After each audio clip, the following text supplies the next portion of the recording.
अस्सलाम वालेकुम नाज़रीन, न्यूज़ नाइट प्रोग्राम में आपको खुशामदीद कहते हैं। इस वक्त जिस जगह पर मैं मौजूद हूँ इसे मुजफ्फरगढ़ कहते हैं और दरियाओं के संगम पर वाक़या ये खूबसूरत सरज़मीन एक मुद्दत से अपने दामन में बड़ी आबादी को समेटे हुई है।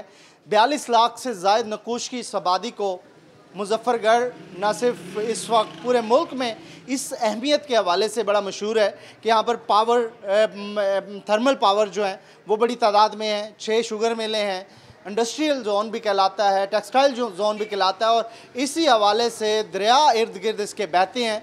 तो सरज़मीन, इस सरज़मीन को अगर सब सरज़मीन कहा जाए तो गलत नहीं होगा।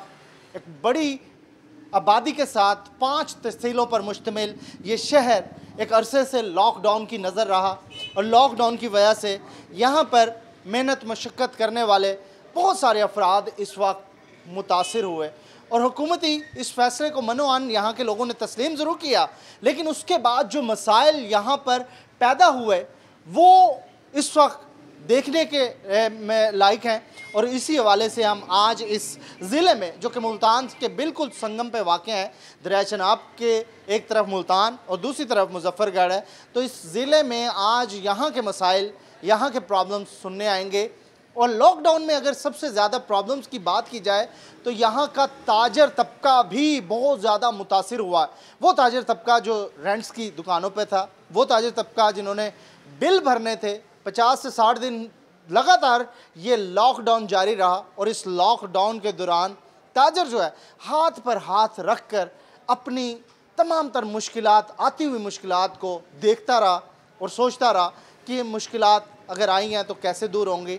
एक सवाल ये भी था, लेकिन दूसरी जानिब वो ताजर तबका जो कि टैक्स देने के हवाले से बैकबोन कहलाता है, छोटा शटर वाला दुकानदार सबसे ज़्यादा टैक्स देता है, तो अब वो टैक्स देने वाला सोच रहा है कि उसके टैक्सों की मद में अब हुकूमत उसके लिए क्या करने जा रही है या हुकूमत ने इस लॉकडाउन के दौरान उसके लिए क्या किया। क्योंकि वज़ीर-ए-आज़म ख़ुद कह चुके थे कि ताजरों के मसाइल भी जानते हैं और इनका हल भी करेंगे, छोटे कर्ज़े देंगे, बग़ैर सूद कर्ज़े देंगे, इमदाद करेंगे। क्या करेंगे ये हुकूमत के हवाले से वो बातें हैं जो कि अभी सिर्फ मामला है, जो कि हल होना है। ताजर क्या कहते हैं इस सारे मामले में, तो आज हम ताजरों से शुरू करेंगे, ताजरों से बात करेंगे। तो एक बड़ी ताजर कम्युनिटी हमारे साथ होगी इस प्रोग्राम में, मुजफ्फरगढ़ की, जिसकी 5 तहसीलें हैं और पाँचों तहसीलें बड़ी अहमियत का हामिल हैं। और यहाँ पर जो ताजर हैं उन्होंने लॉकडाउन में क्या देखा, उन्हें क्या क्या मुसीबतों का सामना रहा, किस तरीके से इस वक्त भी सर्वाइव करें, ये सारे सवाल होंगे। तो ताजर इस वक्त क्या सोच रहे हैं जी? दुकानें अभी भी बंद हैं, कुछ दुकानें ऑब्वियसली खुल गई हैं, लेकिन क्या इस वक्त ताजर समझ रहा है कि मामला बेहतरी की तरफ जा रहा है? इस वक्त जो हालात हैं, ताजर खुद परेशान है। ताजर के जो मुलाजिम हैं, 5-5, 6-6 मुलाजिम हैं, ताजर ने जनाब 2-2, 3-3 महीने का किराया उनके ऊपर चढ़ गया है। 30-30, 40-40 हज़ार रुपये किराया है। वो मुलाजमों को तनख्वाहें दे रहे हैं, अगर मुलाजमों को छुट्टी करवाते तो वो गरीब लोग कहाँ जाएँ। ताजर जो है इस वक्त खुद मकरूज होता जा रहा है। ताजर की जो पोजीशन है इस वक्त, वो खुद कर्जा लेके, लोगों से उधार लेके, जो बड़े और दोस्त हैं उनसे उधार ले लेके वो गुजारा कर रहा है। कुछ जो कारोबार खुले हैं वो भी वो ना खुलने के काबिल है। क्योंकि अब ताजर को इमदाद चाहिए, रिलीफ चाहिए, क्या चाहिए ताजर को? वज़ीर-ए-आज़म साहब ने ऐलान किया है कि हम जनाब इनको कर्जा देंगे आसान। अभी तक तो कोई ऐसा शुरू नहीं हुआ। हमारी जो है गवर्नमेंट ऑफ पाकिस्तान से इल्तिजा है, गवर्नमेंट पंजाब से, कि वो ताजर जो छोटे ताजर हैं या बड़े ताजर हैं, बड़े ताजर भी तो डेली अपने अखराजात निकालता है। वो डेली अपने मुलाजिम की जो है ना, जो भी अखराजात है वो निकालता है, उसकी दिहाड़ी निकालता है। उनको आसान कर्जे दिए जाएँ। और इनके बिजली के बिलों का मसला है, बिजली के बिल आए हुए हैं इतने ज़्यादा लोगों के, जो कि ताजरों ने बिल नहीं भरे क्योंकि दुकानें बंद हैं। बिल होगा क्या आगे जाके? इससे आगे क्या होगा? लोग मरना शुरू हो जाएंगे भूख से, और क्या होगा? ताजर हाथ नहीं फैलाएगा? ताजर क्या करेगा? ताजर एहतजाज गवर्नमेंट के खिलाफ कैसे हम कर सकते हैं? ताजर की ये जो अन्ना है वो उसको इजाज़त नहीं देती कि वो हाथ फैलाए। जो हालात हैं वो तो वाकई में ऐसे हो गए हैं कि इस वक्त ताजर सोच रहा है कि अब वो क्या करे। तो फिर क्या करेगा ताजर? ताजर ने क्या करना है? ताजर भूख के डर के मारे अब जो मकरूज होते जा रहे हैं वो घरों में छुपे हुए हैं। ताजर ना तो वो लाइन में जाके ठहर सकता है, ना ताजर को कोई इमदाद मिल रही है, ना ताजर हाथ फैला सकता है किसी के आगे। तो आप तो टैक्स देने वाले लोग थे, आपको अभी तो ज़रूरत पड़ी ना। वही टैक्स इसलिए दिया जाता है ना कि जब आपको ज़रूरत पड़े तो रियासत आपका साथ दे। लेकिन रियासत इस वक्त साथ तो नहीं दे रही। अभी तो सिर्फ बातें हैं, मीटिंग की हद तक किसी एक आदमी को कोई कर्जा नहीं दिया गया, किसी एक आदमी को कोई ताजर किसी को इमदाद नहीं देगी। ताजर अगर किसी को इमदाद दें, पता चले भी हाँ भी फलां ताजर को इमदाद मिली है, फलां ताजर को किराया माफ़ हुआ है, फलां ताजर को बिजली के बिल माफ़ हुए हैं। बिजली के बिल माफ़ नहीं किए गए, 3 अक़सात की गई हैं। बिजली के बिल शॉप के अंदर डला हुआ है, मीटर काट दिया गया। ऐसे दुकानदार हैं जिनके मीटर उतार लिए गए हैं। हमने SDO साहब से बात की है, DC साहब से बात की है, DC साहब ने SC साहब से बात की है, लेकिन वो कहते हैं जी हम मजबूर हैं, रिकवरी करनी है हमने। तो इंतज़ामिया के साथ बैठे बात की, तो बहुत सारी चीज़ें टेबल टॉक से भी तो हल हो। सर बेशक हम इंतज़ामिया के साथ बैठते हैं, ये मामला सिर्फ टेबल टॉक की हद तक ही हमारे कामयाब रहे हैं। और जैसा कि हमारे वज़ीर आज़म साहब का अभी तक तो अपने 4 सूबों के साथ उनकी बाहमी मीटिंग्स नहीं हो सकी, उनके अंदर अपने इख्तलाफात हैं, वो हमारे साथ क्या करेंगे। पहले तो मैं ताजर की डेफिनेशन पेश करना चाहता हूँ कि ताजर की डेफिनेशन क्या है। हमारी गवर्नमेंट की ताजर काउंट करती है उनको जो शुगर माफिया है, आटा माफिया है, मिल ऑनर्स हैं, उनको हमारी गवर्नमेंट ताजर कंसीडर करती है। तमाम सब्सिडीज़ पैकेजेस उन लोगों के लिए हैं। हम ताजर कंसीडर करते हैं जो शाम को शटल गिराता है, सुबह शटल उठाता है, उसको ताजर ये लोग हमारी गवर्नमेंट कंसीडर नहीं कर रही। उनकी आपकी कमज़ोरी है सर, हमारी कमज़ोरी तो इस हद तक है कि हम अपने डेली बेसिस के ऊपर काम करने वाले लोग हैं, शरीफ लोग हैं। हमारे पास ना सब्सिडी के कोई पैसे आने हैं, ना नजायज़ ज़राए से हमें कोई चीज़ मिलनी है। हम तो वो मजलूम लोग हैं कि जिस वक्त गवर्नमेंट AC रूम्स में बैठ के, जिनको यह नहीं पता होता कि मार्केट में आटा और चीनी का होलसेल प्राइस रेट क्या है। हमारे DC साहबान को और हमारे DC साहबान को मुकर्रर कर दिया जाता है कि आपने डिस्ट्रिक्ट से 50,000 रुपया डेली फाइन करना है। तो प्लानिंग नहीं है उनके साथ प्लानिंग क्या, उनके पास रेट लिस्ट नहीं है। प्लानिंग तो ये होती है, वो हमें कहते हैं, हमारे दुकानदार को कहते हैं जिन पे जुर्माना किया हमारी 4 तहसीलों में, तो उन पे जुर्माना किया कि आप 68 रुपये किलो चीनी फ़रोख्त करें, जबकि हम होलसेल मार्केट में चीनी 75 रुपये किलो ले रहे हैं। हमने उनसे अर्ज़ किया कि सर आप ऐसे करें, आप हमें 75 रुपये में चीनी खुद परचेज़ कर दे दें, आप हमें डिपो में दें। हम अपने दुकानदार को मजबूर करेंगे कि वो शॉप पर भी अपनी तरफ से देगा, प्रॉफिट भी नहीं लेगा। उसके बावजूद हमें 10-10, 15-15, 20-20 हज़ार रुपये के जुर्माने कर दिए जाते हैं। ये खाते पूरे होने होते हैं इसलिए सर ये लिमिट है, एक टारगेट इन्होंने लिमिट अचीव किया हुआ है कि यहाँ से ये बनाना है। जहांगीर तरीन जैसे शुगर माफिया को जो है ना पैसे इन्होंने सब्सिडी में देने हैं और फिर उसको छुपा देना है, छोटे ताजर को चुप करना है। ये मैं बिजली का बिल दिखाना चाहता हूँ आपके तवज्जो से, ये इसकी रीडिंग है सर 00। जिस वक्त हम कंसीडर करते हैं, ठीक है, कि हमारी मार्केट्स बंद हैं, आप भी कंसीडर करते हैं राउंड सुबह और शाम पुलिस मोबाइल लगा रही है, हमारी दुकान बंद है, तो क्या हम ये बिजली अपने घरों में यहाँ से सप्लाई लेकर जा रहे हैं जो यूज़ कर रहे हैं, या तो फिर बंद हैं, बिजली के जबकि एवरेज डाली जा रही है, एवरेज डाली जा रही है, और जबकि हमें 0 के बाद ये देखिए आप अमाउंट बिल है, जो मीटर की इस वक्त रीडिंग है वो 0 है, और इधर जो यूनिट हैं वो भी 0 हैं, लेकिन बिजली का बिल आया हुआ है 2119 रुपये। अब सर हमें यही कहा जा रहा है कि जो आपके पहले बिल आए हुए हैं उनमें भी आपको रिलीफ चेंज करेंगे। सड़कें नहीं है, अलीपुर वाला रोड आपको कई बार कह दिया, मतलब ऐसी चीज़ें हैं जो मेरे जैसा मुल्तान से आके बंदा सोच सकता है।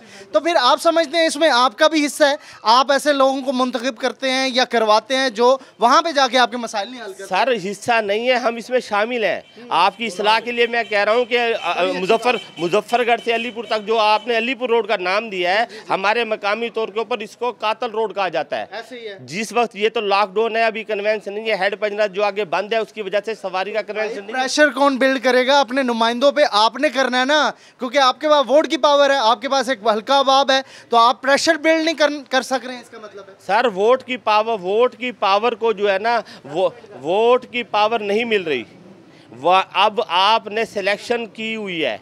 हम नहीं समझते कि इतनी बड़ी तादाद में हमने वोट दिए और जो रिजल्ट आए हैं। ठीक है, एक ब्रेक लेता हूँ, मैं यहीं से शुरू करूँगा, क्योंकि यहाँ पे जो मुंतखब नुमाइंदे जब भी आए हैं तो यहाँ के लोगों के मसाइल या फिर शहर के मसाइल जो कि तू रहे हैं, इससे वाले से मेरे एक DC रहे हैं यहाँ पर बड़ी अरसा तक, तो उनसे भी बात हुई थी, तो उनको कहना था कि वो बहुत सारे ज़िलों में गए लेकिन ऐसा पसमानदा ज़िला आज तक उन्होंने नहीं देखा, और यही राय शायद मेरी भी है, क्योंकि मैं पूरे जनूबी पंजाब में जाता हूँ तो मुजफ्फरगढ़ का जो हाल है वो मैंने और कहीं नहीं देखा। मैं सादकाबाद भी गया, जो कि पंजाब की आखिरी तहसील है, तहसील होने के बावजूद वो मुजफ्फरगढ़ से शायद 1000 गुना बेहतर हो, लेकिन मुजफ्फरगढ़ ज़िला होने के बावजूद, 5 तहसीलें होने के बावजूद, 42,000 नकूश की आबादी होने के बावजूद आज भी ऐसे लगता है कि लवारिस है। कसूर किसका है, अवाम का या मुंतखब नुमाइंदों का? यही सवाल इन ताजरों के सामने करेंगे कि ताजर एक बड़ी पावर होती है मुंतखब नुमाइंदों को जनरल इलेक्शन में मुंतखब कराने के लिए। एक ब्रेक।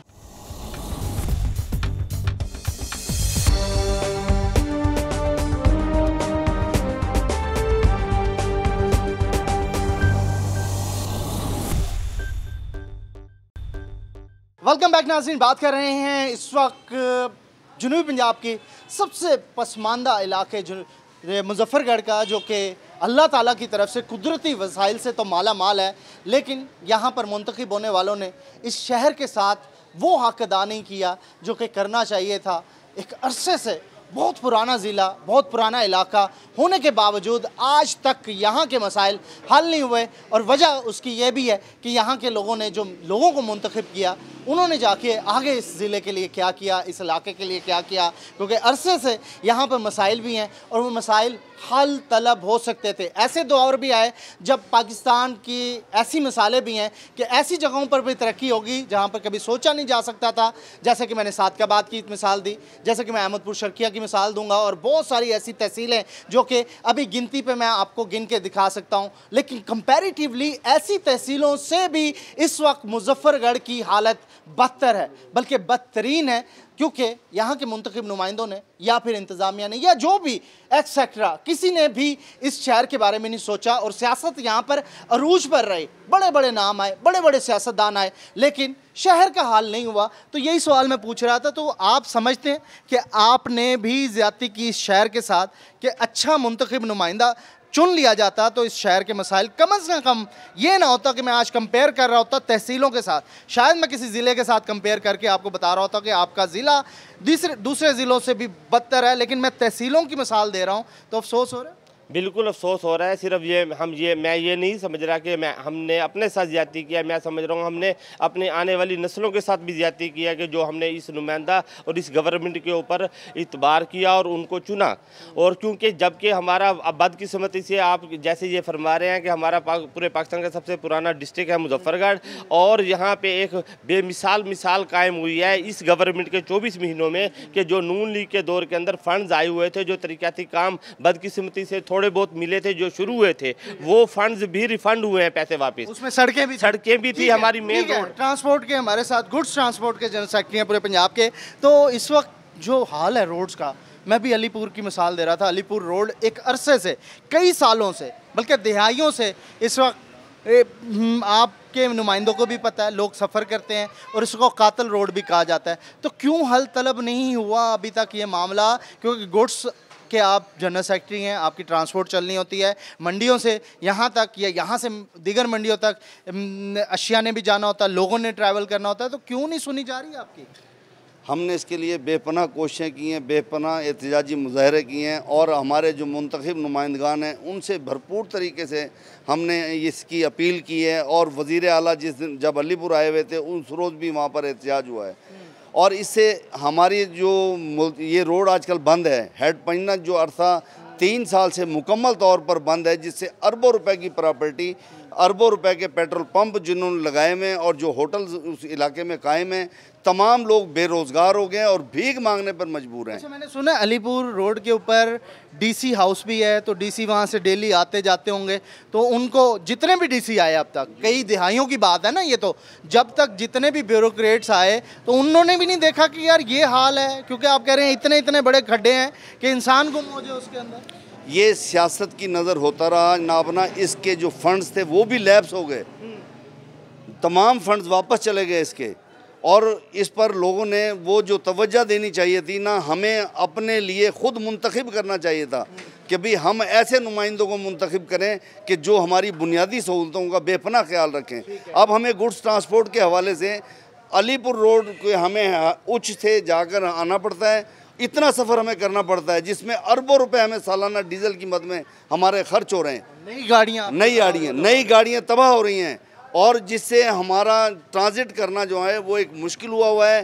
क्यों कि हमें एक तो पेट्रोलिंग पुलिस ने बड़ा डिस्टर्ब किया हुआ है कि पेट्रोलिंग पुलिस जब हम उधर से चलते हैं जलालपुर पीरवाला की साइड से तो वो लोग 279 के पर्चे देते हैं। जब एक पर्चा हम से जान खलासी चाहते हैं तो उस पर तकरीबन 30 से 32,000 रुपये। आपका भी कसूर है, आपको ऐसे बंदों को मुंतखब करवाना चाहिए था या कम से कम जो मुंतखब हो रहे थे उनसे वादा लेना चाहिए था, क्योंकि 1-2 साल की बात नहीं है, 1-2 टेन्योर्स की बात नहीं है, कई टेन्योर्स की बात है और कई लोग आए होंगे।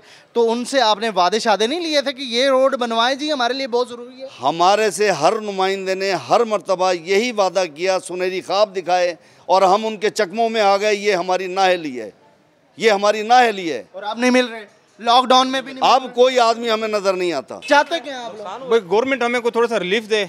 कोई जैसे उन्होंने एक पैकेज बनाया था कि गरीब आवाम को जो है जी एक पैकेज देंगे बिला सूद कर्जा, वो दें। तो गवर्नमेंट कह के भूल गई या भूल गई। अभी तक कोई पूछने तक नहीं आया।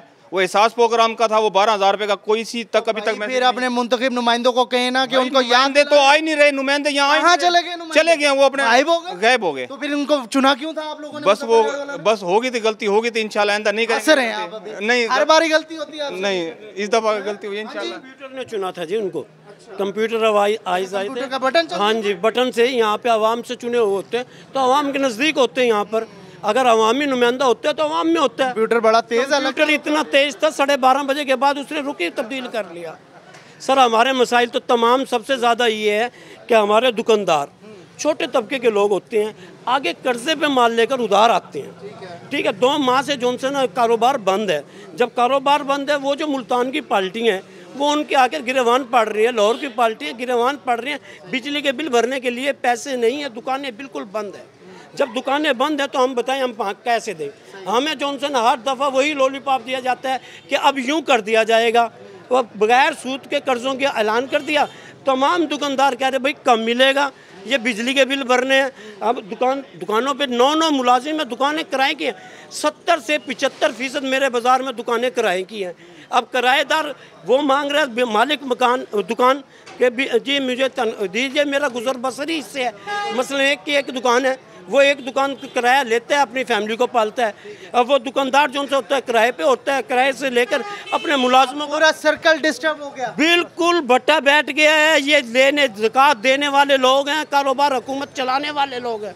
ये छोटा दुकानदार जो शटर वाला है ये हुकूमत चलाता है, ये मिलानों ने वो कमाते हैं। हम लोग टैक्स देकर हुकूमत को चला रहे होते हैं। टैक्स कहाँ गए आपके? टैक्स सारे तो आपको रिलीफ चाहिए। रिलीफ नहीं, हमें जलील कर रहे हैं, रिलीफ नहीं दे रहे, हमें जलील किया जा रहा है। हमारी दुकानें बंद, बेकार की तरह हम फिर रहे। हम ज़कात देने वाले हैं, अल्लाह ना करे ऐसे ही रह गया तो हम ज़कात लेने वाले ना बन जाए। ताजिर तो कभी नहीं हाथ कोई मर जाएगा, ताजिर हाथ नहीं फैलाएगा। तो यही बड़ा मसला है, सबसे बड़ा मसला यही मसला है। भूख से मर जाएगा, किसी के आगे हाथ नहीं। ताजिरों के लिए तो हालात सबसे हुकूमत बिला सूद कर्जे ताजिरों को दिए जाए, ताजर को बिला सूद कर्जे देंगे। वो छोटे ताजर जो भूख से बलबला रहा है, ये सफेद पोश लोग मर रहे हैं तो कोई नहीं मर रहा, उन लोगों को नहीं। सफेद जो आप मजदूरों के कहते हैं मजदूर, और मजदूर तो दिहाड़ी पे नहीं आने के लिए। वो कहाँ गई मदीना की रियासत? वो मदीना की रियासत थी नहीं, नाम निहाद मदीना की रियासत पे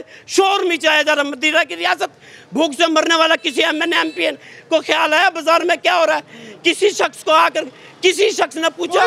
कोई शख्स नहीं आया।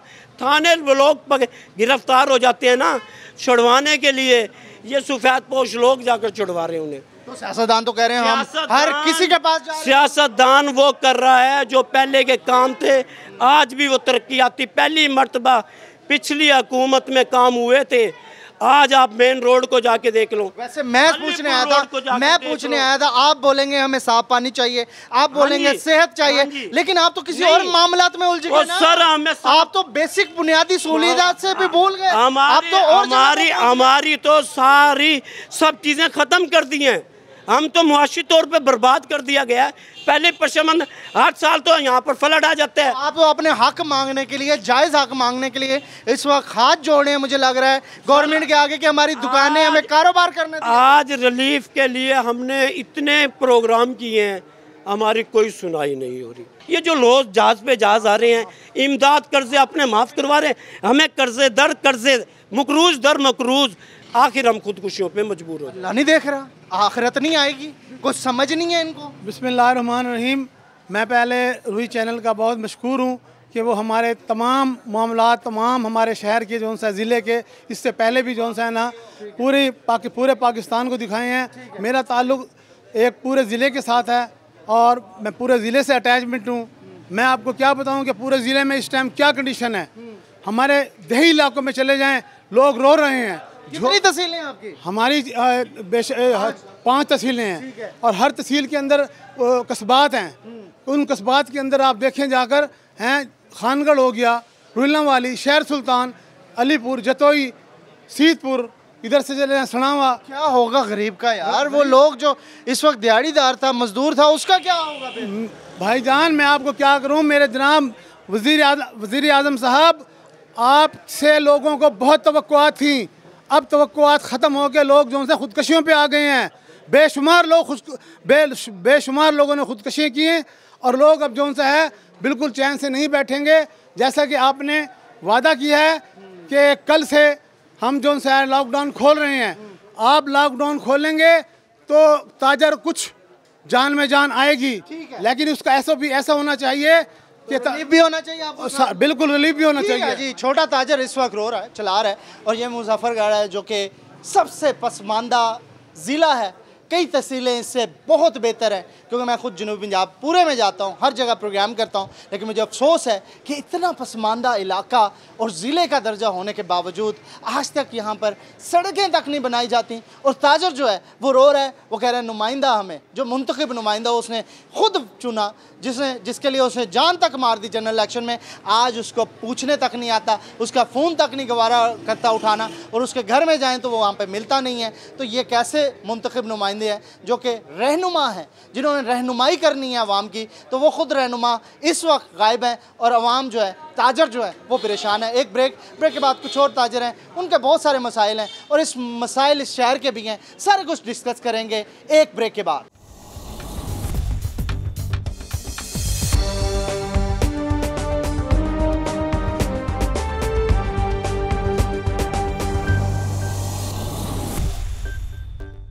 पाकिस्तान बनने के बाद का ये ज़िला आज भी बेसिक प्रॉब्लम्स में घिरा हुआ है और इसके प्रॉब्लम्स बहुत ज़्यादा हैं। लेकिन कई यहाँ पे मुंतखब नुमाइंदे आए, असम्बलियों में गए, और लेकिन इस शहर का कुछ नहीं बना। और इसी हवाले से आज हम इस शहर के मुख्तलिफ हिस्सों पे बात करेंगे, ख़ास तौर पर लॉकडाउन के दौरान जो ताजरों को परेशानी रही और उसके बाद जो परेशानी मज़ीद बढ़ी, उसके हवाले से भी बात करेंगे। तो यहाँ पर हमारे साथ शेख आमिर साहब हैं। आमिर साहब कैसे हैं? ठीक हैं, खैरियत से हैं? जी अल्हम्दुलिल्लाह। बड़ी आपकी सियासत में या यहाँ की ताजर बरादरी में पॉलिटिक्स हमेशा से रही है, तो एज अ ओहदेदार आप जो ताजर बरादरी को रिप्रेजेंट करते हैं, आप जाके क्यों नहीं ब्यूरोक्रेसी को बता सकते अपने ताजरों के मसाइल, या आप नहीं बता सक रहे हैं सही तरीके से, या लोग नहीं सुनना चाह रहे हैं आपकी? नहीं, ऐसा नहीं है। हम ब्यूरोक्रेसी के पास बिल्कुल जाते हैं, लेकिन जब उनके पास जाते हैं डीसी साहब के पास, तो वो कहते हैं कि फ़ंड्स का जो मामला है वो खालिस्तान हुकूमत अपने नुमाइंदों को देती है। जब नुमाइंदों से बात की जाए तो उनकी अपनी अपनी तरजीहात होती हैं। उन्हें जहाँ पर अपने कमीशन माफिया का नज़र आता है चक्कर, दही इलाकों में या किसी और जगह जहाँ पर उस फंड के अंदर से ज़्यादा कमीशन मिल सके, वो उधर खर्च करते हैं, और इसके अलावा वो खर्च करना ही नहीं चाहते।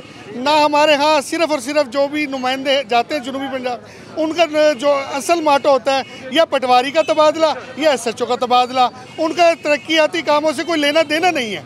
कौन करेगा ये सारे मामला? ये तो अब हमारे साथ जुल्म होता आ रहा है। तो आप लोगों का एक बड़ा तरीका, आपका बड़ा एक अमल दखल होता है हमेशा से इलेक्शन में, पॉलिटिक्स में, तो आप एक बड़े वोट के साथ हमेशा से यहाँ से बंदा मुंतखब करवा लेते हैं। ताजरों की स्पेसिफिक बात कर रहा हूँ, तो आज ताजरों पे टाइम आया तो आपकी सुनने के लिए तैयार नहीं है। ये तो अजीब सी सूरत हाल है। बस हर मर्तबा वादे किए जाते हैं, वादे किए जाते हैं, लॉलीपॉप दिया जाता है। हम मानते हैं इसमें हमारी भी गलतियाँ होती हैं, हम उनकी बातों पर एतमाद करते हैं। बातों पर एतमाद नहीं करना चाहिए, लेकिन सादा लोग होने की वजह से लोग उन्हें वोट दे बैठते हैं और फिर अपने देने के बाद पछताते हैं। ताजरों का क्या हाल है? अंदर की बातें बताएं। जो मुजफ्फरगढ़ का ताजर है वो 50 दिन या 60 दिन दुकान बंद करने के बाद अब क्या सोच रहा है, उसके हालात?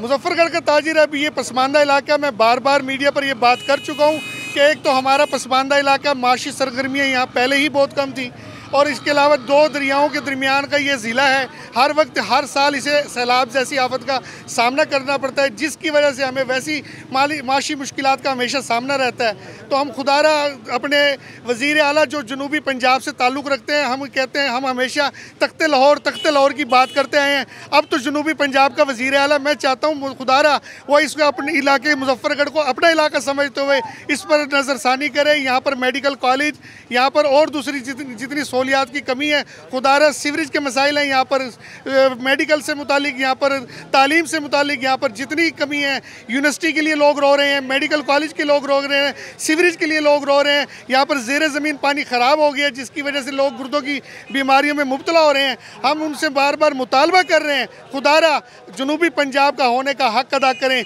आज तो वो बात ख़त्म हो चुकी है, जब हम बार बार ये कह रहे हैं कि तख्ते पंजाब, तख्ते लाहौर, अब तो वो बात ख़त्म हो गई है। अब हम किसके सामने रोएं? हम फिर आज आपको ये अपना पैगाम आपके ज़रिए वज़ीर आला पंजाब तक पहुँचा रहे हैं। खुदारा अब तो ये बात भी ख़त्म हो गई है, जनूबी पंजाब का हक़ अदा करें, मुजफ्फरगढ़ को अपना इलाका समझते हुए। जब भी कोई वज़ीर आला आता है वो सबसे पहले चुनता मुजफ्फरगढ़ को है। यहीं हेलीकॉप्टर उतर रहे होते हैं, यहीं पे सारी सरगर्मियां नज़र आ रही होती हैं। लगता ऐसे है कि सबसे ज़्यादा दिल में जो जगह है किसी भी बड़े इंसान के लिए है, या वज़ीर आज़म है या वज़ीर आला है, इससे पहले भी गुजरे तो मुजफ्फरगढ़ को वो पहले टारगेट करते हैं, चाहे सैलाब हो, चाहे कोई आफत हो, या फिर वैसी कोई शोबाजी करनी हो। तो उसके बावजूद इस शहर का ये हाल, ये तो अफसोस की बात है, ये मुनाफ़िकत है। जी, मैं इस मरतबा तो वज़ीर आज़म को और वज़ीर आला को बहुत अच्छे तरीके से खराज तहसीन पेश करना चाहता हूँ कि उन्होंने तो इस दफ़ा जो तरीक़ाकार अपनाया है कि जो पहले से ऑलरेडी 5-5-10 साल के मंसूबे थे, उनकी तख्तियाँ उखाड़ कर नई तख्तियाँ लगा दी गई हैं। वज़ीर आला साहब और वज़ीर आज़म साहब हेलीकॉप्टर पर आए हैं, ज़मीन पर कदम बोसी की है, और ज़मीन के बाद जो पुरानी तख्तियाँ थी उखड़ी, जो कि उन्हें भी मालूम था। खुदारा ऐसा ना करें। अब मुजफ्फरगढ़ को क्यों चुना जाता है? हमेशा जो भी हाई प्रोफाइल लोग होते हैं वो मुजफ्फरगढ़ को क्यों चुनते हैं? तस्वीरें खिंचवाने के लिए या फिर तख्तियां लगाने के लिए, लेकिन नज़र कुछ नहीं आता यहाँ पे। बस मैं कह तो रहा हूँ कि इस मरतबा तो उन्होंने कमाल कर दी। उन्होंने आंखों में मिर्चें डाल ली हैं कि लोगों को बेवकूफ़ बनाया है, जबकि मीडिया 2 दिन पहले दिखा चुका है कि जो वो मनसूबों की ओपनिंग करके गए, ओपनिंग सेरेमनी की है, वो तो 5-5-10 साल पहले के थे। ये थर्मल पावर्स का एक शहर है, तो बिजली के बिलों में कोई रिलैक्सेशन है आपके इलाके में? बिजली बन रही है? जी बिल्कुल। हमारी सांस की बीमारी और फेफड़ों की बीमारी और कैंसरों के लिए हमें धुआं और आलूदगी मिल रही है, बिल्कुल मिल रही है, हमें मुफ्त मिल रही है। हमें बिजली के नाम पर कोई रिलीफ नहीं मिल रहा, बीमारियां ज़रूर मुफ्त में। क्या इंसाफ है ये? क्या शहर है? आपको रिलीफ मिलता नहीं है और टैक्स भी आप देते हैं, छोटा ताजर फिर परेशान है। क्या मामला क्या भाई आपके साथ? आज मैं यही आपकी तरफसुद से अपनी आवाज़ वज़ीर आज़म तक पहुंचाना चाहता हूं कि वज़ीर आज़म, आपसे बड़ी लोगों की वाबस्ते सी उम्मीद है। आपको अल्लाह ताला ने बहुत मुकाम दिया है। आप खुदारा जो मदीना की रियासत की बात करते हैं, तो उस बात को, लोगों की जो तकलीफ है उसको सुने। आप भी सब्र करें, शायद टाइगर फोर्स आ जाए, ठीक कर दे सारा। मुमकिन नहीं है। ये सारा एक लफ्जी गोरख धंधा है, लफ्ज़ों की हेर फेर है। टाइगर फोर्स बनाने की कोई ज़रूरत नहीं थी। क्या देने जा रही टाइगर फोर्स? क्या देगी, किसको देगी, कहाँ देगी? वज़ीर आज़म कह रहे हैं वो तो आके सारे मामला ठीक कर देगी, दर्दमंदों के दर्द ख़त्म होंगे, इमदाद करेगी। 2 साल में जो कुछ पहले ख़त्म हो चुके हैं दर्द, अब मुल्क वैसे ही माशी तौर पर कमज़ोर हो चुका है। वो क्या देंगे? सबको नज़र आ रहा है कि हमारा मुल्क पहले ही माशी तौर पर कमज़ोर था, जो हालात अब हो चुके हैं, उसकी मईशत बची क्या है? अब वो क्या देंगे और कहाँ से देंगे? मुश्किल है अब दुकानें खोलना। मुश्किल दुकानें खोलना नहीं, हम तो दुकानें के लिए सबसे अपील कर रहे हैं खुदारा, तमाम तबकात को, टाइमिंग की पाबंदी ना करें। टाइमिंग की पाबंदी ज़्यादा की तो फिर वहीं पर रश होंगे, वहीं पर ये बीमारियां फैलने का सबब बनेगा। खुदारा तमाम तबकात को, आज भी मैं सुनने में आ रहा है कि इलेक्ट्रॉनिक्स और मोबाइल और दूसरी चीज़ों की दुकानें अभी भी पाबंदी है। खुदारा उनका क्या कसूर है? क्या उनके बच्चे नहीं हैं? क्या उनको कारोबार नहीं चाहिए? क्या उनके मुलाजिम नहीं है? क्या उनकी फैमिलीज़ नहीं है? आपका अगर मोबाइल ख़राब होता है तो फिर आप कहाँ जाएंगे? ये मालूम नहीं कि वज़ीर आज़म साहब उसके लिए क्या टाइगर फोर्स के ज़रिए हमें नया मोबाइल भेजेंगे। ये टाइगर फोर्स के ज़रिए हमें वज़ीर आज़म बता दें, टाइगर फोर्स के ज़रिए हमें क्या भेजेंगे और कहाँ भेजेंगे? बहुत सारी पॉलिसीज़ बना रहे हैं आप, लेकिन तनकीद ज़रूर हो रही है, और तनकीद भी वैलिड है। और उस हवाले से लोग आपको पूछ रहे हैं कि कौन सी पॉलिसी जिसके हवाले से गरीब या आम शहरी को फ़ायदा हो रहा हो। मुजफ्फरगढ़ थर्मल पावर्स का शहर है और यहाँ पर बिजली बनती है और धुआं मुफ्त में लोगों को दिया जाता है, लेकिन उसके बावजूद रिलीफ कोई नहीं है। टैक्स यहाँ से भारी मकदार में लिया जाता है, लेकिन उसके बावजूद गटर लाइन यहाँ पर आज तक सिरे से नहीं है, जिसकी वजह से लोगों ने घरों के अंदर भी गड्ढे खोद कर पानी नीचे ज़मीन में जा रहा है और ज़मीन में जाने वाला पानी साफ पानी को भी आलूदा कर रहा है, जिसके बायस लोग बीमारियों का शिकार हो रहे हैं और इन बीमारियों में मुब्तला होने वाले लोग मुख्तलिफ बीमारियों में मुब्तला होकर बीमार भी हो रहे हैं और बीमारी के बाद जब हॉस्पिटल जाते हैं तो हॉस्पिटल का अल्लाह ही हाफिज़ है वो DHQ जो कि ज़िला का हॉस्पिटल होना चाहिए था, लेकिन अफसोस के साथ कह रहा हूँ कि तहसील का हॉस्पिटल भी इससे अच्छा होगा। एक ब्रेक और ब्रेक के बाद कुछ और लोग उनसे बात करते हैं मुजफ्फरगढ़ के मसाइल के हवाले से।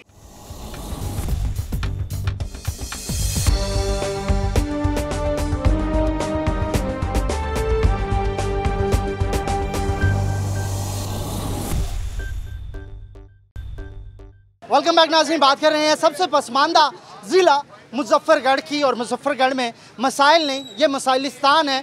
हर जगह पर जहाँ भी नज़र दौड़ाएं सड़कें टूटी हुई हैं, गटर लाइन नहीं है, साफ़ पानी नहीं है, सेहत नहीं है, तालीम नहीं है, रोड इंफ्रास्ट्रक्चर नहीं है, ना ही यहाँ पर कारोबार है और ना ही रोज़गार है।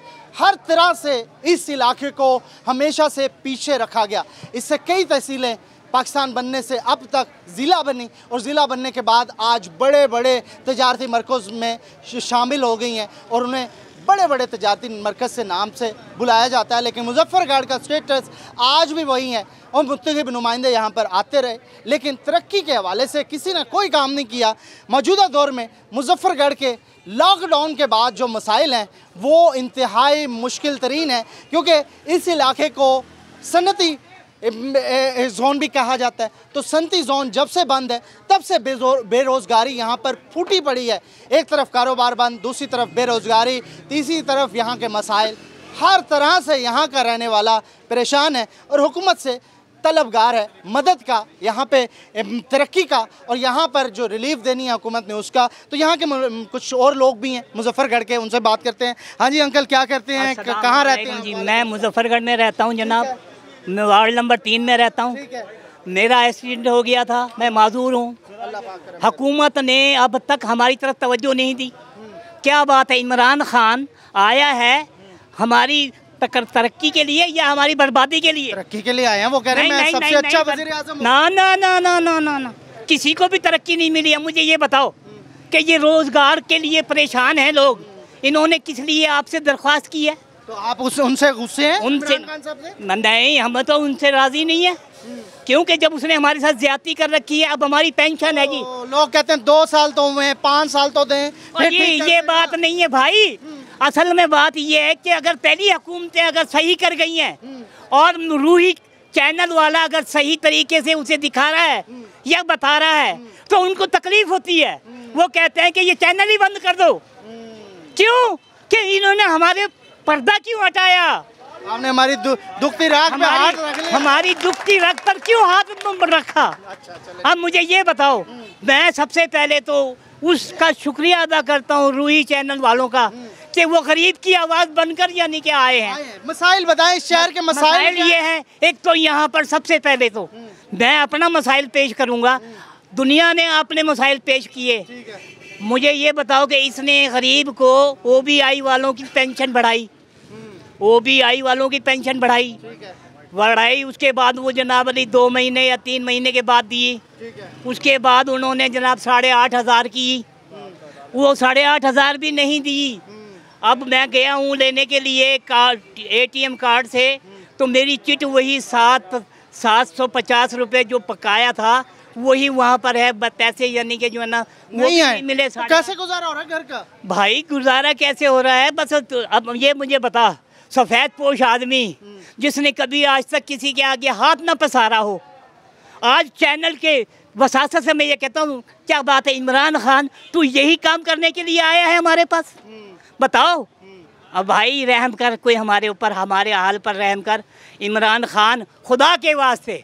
हम ये कहते हैं कि अगर तू सही तरीके से चलता ना, दोबारा भी तू आ सकता था। खिदमत कार्ड बना दिया ना, सेहत कार्ड बना दिया। क्या? अरे भाई बात तो सुन ले, बात तो सुन ले, मेरी बात सुन। वो सेहत कार्ड किसको मिला? आप लोगों को नहीं अभी तक। अच्छा फिर आपके लिए तो बना दो। अजीब मैसेज देते रह गए भाईजान।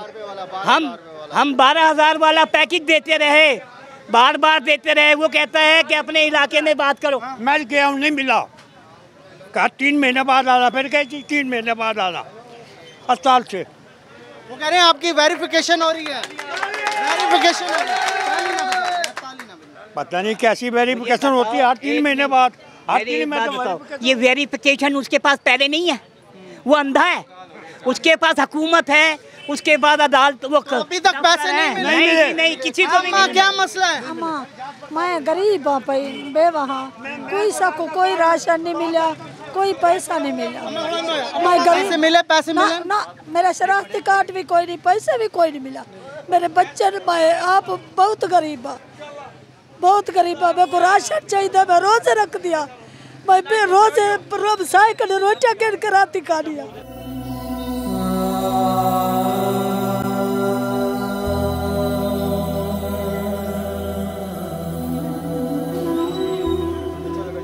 मेरे को राशन मिला, मुझे कोई दात मिली मैंने। मैं गरीब, कितने बच्चे? कितने बच्चे हैं? कौन है घर? 3 बच्चे मेरे। क्या करेंगे उनको? छोटा बच्चा कुरान पाक पर दिया दे बाल। घरदार सिस्टम की में चलता पे घर चक्कर अल्लाह दे रात कोई मुसलमान नहीं दे, कोई नहीं भी देता। हुकूमत तो आपको डे से ना हुकूमत आती पई है। हुकूमत यार थोड़ी नहीं देता, 2 महीने थी के चाने सी और सको सने कपड़े दी हालात है, सने बच्चे दे कपड़े फट गए, कुरान पढ़न पाए गए। सको ये मदद वास्ते अल्लाह ने ये दे दो, वास्ते अल्लाह ने ये दे दो। दिया के बाल नक्के बच्चे किने करवा सब बच्चे दिल करंदे तो सभी ईद मनाओ इन दफा। क्या मनाओ सही सारी की लेके ईद सारे बच्चे बच्चों ने के दिया ते बाल पट्टे कपड़े पहने।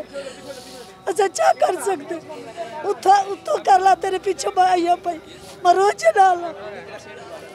कोई आटा का नहीं, कोई राशन का नहीं, कोई अच्छा मिला मुझे। हुकूमत तोड़े की तो कुछ करेंदी पई है, कोई चीज भी का नहीं मिली सबको, कोई चीज बड़ी जात रहने भी।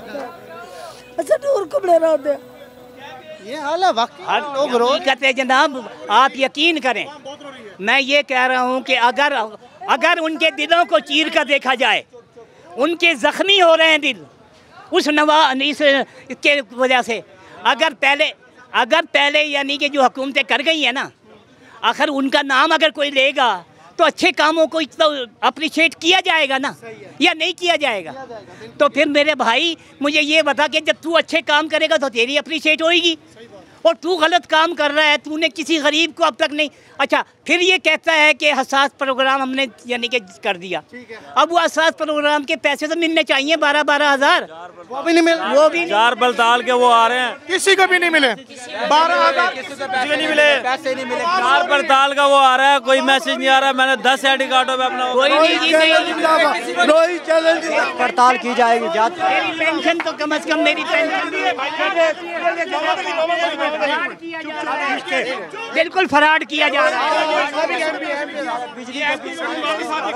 बिजली के बिल कह रहे भरो बिजली के बिल भरो, कहाँ से भरे, कहाँ से भरे? इनका 254 के उम्मीदवार हैं साहब। उम्मीदवार थे आप, हार गए। हाँ जी हार गया। इसलिए नजर आ रहे हैं, जीत जाते तो शायद ना नजर आते। नहीं, फिर भी नजर आता। हमने 2 करोड़ रुपया दिया आवाम को, 2 करोड़ रुपया खर्च किया इलेक्शन पर, और टिकट नहीं दिया हमें। कौन सी पार्टी से? पीटीआई से। अच्छा आप पीटीआई के हैं? अब नहीं हूँ मैं साथ उम्मीदवार लड़ा था, तरखान पक्की मेरा निशान था। अच्छा पुराने वर्कर्स थे? जी बिल्कुल, 3.5 साल वर्क किया मैंने। तो आपकी पार्टी अब क्या कर रही है? साबका आपकी पार्टी लोग रो रहे हैं, कह रहे हैं पार्टी जी महंगाई के हिसाब से तो गरीब की कमर टूट चुकी है बिल्कुल। लोगों के घर में चूल्हा जलता नहीं। आप सुबह के टाइम पे देख लीजिएगा, सहरी खत्म होते ही गैस गई। कोई मसाइल हल नहीं किए? कोई मसाइल हल नहीं किए। बिल भरो, बिजली के बिल और गैस की बिल से भी नहीं मिलती हमें तो भाई, इतना कहाँ से भरेंगे? ये सारी सूरत हाल है। मुजफ्फरगढ़ का बाजार है, लोग दुआइयाँ दे रहे हैं। हुकूमत के ये सारे मामलात हैं। मुंतखब नुमाइंदे कहाँ हैं इस इलाके के? किसी का कुछ नहीं पता। और यहाँ पर लोग जो हैं दुआइयाँ देते दिखाई दे रहे हैं। इस वक्त मुजफ्फरगढ़ के लोग सवाल कर रहे हैं कि आखिर कौन इनकी बात आके सुनेगा। हमने बात आप तक पहुंचा दी, अब फैसला भी आपका है। और इन्होंने इस सारे लोगों की बातें भी आगे तक पहुंचानी है तो ये सारी सुन सकते हैं। सूरत हाल ख़राब है और इमरान खान साहब अगर आप कह रहे हैं कि आप सब कुछ ठीक कर रहे हैं तो बहुत कुछ ख़राब हो रहा है और इसको ठीक आपने करना है। हेलीकॉप्टर पे आके यहाँ पर ज़मीन पर उतर के तख्तियाँ इफ्तिताह की करके कुछ नहीं होगा। अवाम की खिदमत करें और अल्लाह ताला भी खुश हो और अवाम भी आपको दुआएं दे। ये था जी आज का प्रोग्राम। अगले प्रोग्राम तक के लिए इजाज़त, अल्लाह ने के बाद।